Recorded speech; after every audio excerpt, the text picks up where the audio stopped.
Hello ladies and gentlemen, my name is Dietrich and this car behind me is a legendary E38 BMW 7 Series, but it's not just any E38. This is a 750iL V12 engine in the front, 5.5 extra inches of legroom in the back, and today I am very excited to review this vehicle for you. We're going to talk about the understated styling of the E38 7 Series. We're going to have a look at that V12 engine in the front and talk about that. We will measure out the trunk space just for fun. We'll have a look at the passenger room on this long wheelbase model, and we'll check out the features on the top of the line BMW sedan from 1998. And as always, if some of that sounds interesting and some of it doesn't, check the description below for timestamps. So we're going to start by talking about the styling, because I think that's really what everybody loves about the E38 7 Series. This really is one of the classiest and most understated sedans, especially big luxury sedans, ever made. And the crazy thing is, this is the V12 model, right? It doesn't say V12 anywhere on this car, not even under the hood. It just says 750iL. If your neighbors didn't know any better, they didn't know how to read the badge, they might even think you were driving a 5 Series with this car, unless they noticed the extra long door and the 750 on the back of it. It rides on 16-inch, that's right, ladies and gentlemen, 16-inch chrome wheels. Again, very understated and very luxury-oriented with the chrome rims and the very wide sidewall on the tire to give you a nice smooth ride, although the handling is still decent on this car. In the back, you'll notice that you can't even see the exhaust pipes. They're hidden as well. So no real sporting pretensions or even luxury pretensions on the outside, aside from maybe the chrome wheels and the chrome trim around the windows. But overall, this is such a classy looking car and very, very elegant as well. 1998 was the last year of the pre-LCI E38 7 Series. So in BMW world, LCI stands for Life Cycle Impulse. And what that means is that's kind of the mid-model update, where it's not a full redesign of the car, but they kind of tweak it and make some changes. On the LCI E38s, which came out in 1999, they changed the headlights to have kind of a rounded bit at the bottom. I have to say I prefer the look of the pre-LCI E38s. I like those rectangular headlights. I think that looks very, very nice. And overall, stylistically, there really is absolutely nothing to complain about on this car. Now we're going to pop the hood and have a look at the glorious V12 engine on this 1998 750iL. This is what BMW called the M73 V12. It is a 5.4 liter unit, single overhead camshafts, 2 valves per cylinder, 322 horsepower and 361 torque. And this engine kind of functions like two separate straight sixes. There are two separate ECUs and two separate distributors, one for each cylinder bank. All of that is hooked up to a ZF 5 HP 5-speed automatic transmission, and it is glorious. Both the engine and transmission are super smooth and super refined even to this day. Just a fantastic powertrain. However, 322 horsepower and 361 torque are not eye-popping numbers now, and even back in 1998 when this car was built, they really weren't eye-popping back then either. Mercedes had been offering a quad-cam V12 for 6 years by the time this car was built, which definitely had more horsepower than the 750iL, although it was also quite a bit more expensive. And even the base model Corvette by 1998 had 340 horsepower, but it certainly didn't have the smoothness that this V12 offers. BMW actually had developed a twin-cam V12 of their own right around 1990, but at the time they claimed it did not meet their standards for refinement.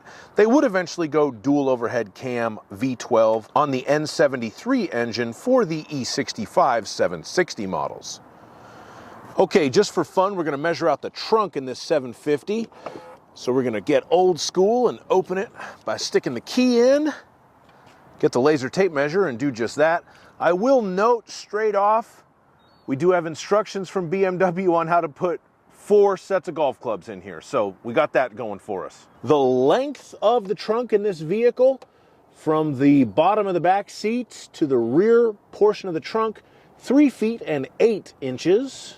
The width of the trunk at the rear section, this is going to be from here to there, 3 feet and 3 inches, which is kind of interesting because with more modern cars, usually the length is shorter than this car, but this width at the back of the trunk is more. So that's interesting, I guess, change in design ethos over the years. And just in case you're wondering, we do have some stuff back here. That's a 6-disc CD changer for your sound system. And since this car has the navigation, that's where you put the CDs for the maps for the navigation right there. And on this side, we have the battery, of course, and then we have what appears to be a jack, which is kind of strange because I think this car came with run-flat tires originally. It doesn't have a spare, but they gave you a jack, and then here's what a bunch of fuses do.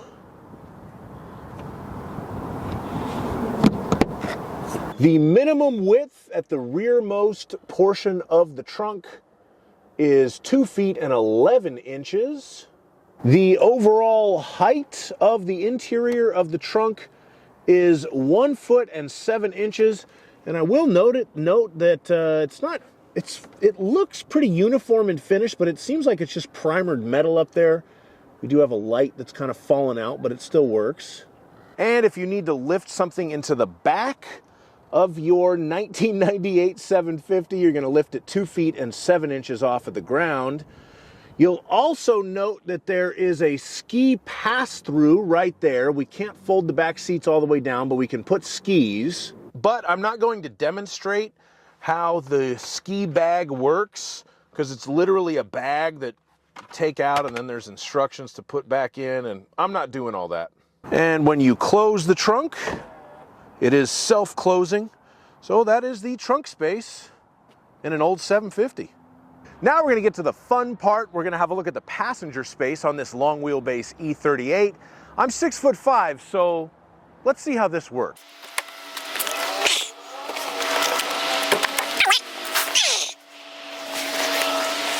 Okay, surprising to no one, there is incredibly ample room in this car.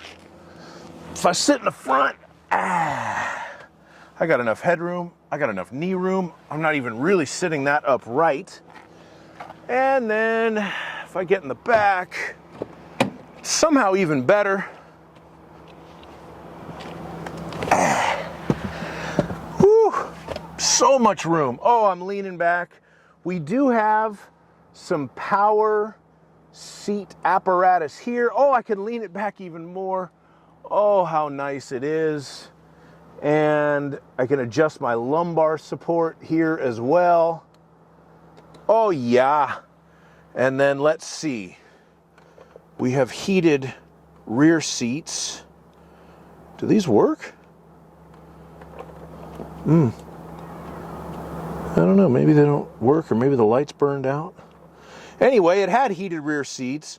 We have kind of 3-zone climate control situation. Cigarette lighter. Oh, that's been used a couple of times. It doesn't smell like a smoker's car, but hey, every now and then. We'll see if that still works. Wood trim here. Little Rolls-Royce-esque footrest there. We have ashtrays. We have this other weird thing. Oh, my cigarette lighter's done. It's kind of warm. I don't know if you could light a cig with that, but I quit smoking a long time ago, so it doesn't matter. We have some sunshades. If I pull that up, and then we have one on the side right here. Those would become power in later 7 Series, but they're still manual on this car, and that's fine. And the other thing I love about the back seat is, if I can make this sunshade go away, how it lights up at night. It's so cool. Oh, this is such an amazing car. I love this car. And I'm kind of embarrassed to say, although whatever, I think this car has more passenger room. I know this car has more passenger room than my own 2012 S65 AMG. So yeah, the E38, man, what a roomy ride. This thing is sweet. That's your passenger room. Now we're going to move on to the interior and talk about the features in here. And wait 1 second, I'm getting a phone call. Hello? Yeah, I'm doing great. It's 1998. You know, the stock market's doing great. The Twin Towers are still here. America's still respected around the world. It's fantastic. Sorry. That's right. As you can see, of course, this 750IL came with its own car phone. Sadly, these no longer work at all because there is no analog cell network, at least where I am in the USA. So there's no way to even make this thing work if you wanted to, but it is pretty cool. I was able to get a copy of the original build sheet from a buddy of mine who works at a BMW dealership, and this car had 2 factory options on it. The rear side impact airbags were a $385 option, and the GPS navigation system was a $2,500 option. I'd also like to note that there was $13,500 in front-end gross on this car in between the invoice and the MSRP back in 1998. Pounder! So let's have a look at what GPS navigation from 1998 looked like. As kind of a proto iDrive system, we control this thing with this little knob right here. So we go into GPS navigation, we agree to the terms and services, we start with a city, and we are going to type in a city. So, let's go to Costa Mesa. I can't put in a space. Oh, put a space in automatically. Yeah! Enter. Street. Alright, so now it's thinking about all the streets in Costa Mesa. Harbor, yes. Oh, Harbor Boulevard. There we go. Okay, enter. Intersection, fastest route, delete destination. What if I want an address? What's index? Oh, what the hell? Okay, I don't want that. I think if I hit menu, it goes back. Oh, no. Alright, let's just go to an intersection. Let's go to Harbor, and it's funny, Adams and Baker. The first car dealership I ever worked at was right between the two of them. Let's go to Harbor and Adams. And let's go directions, route map.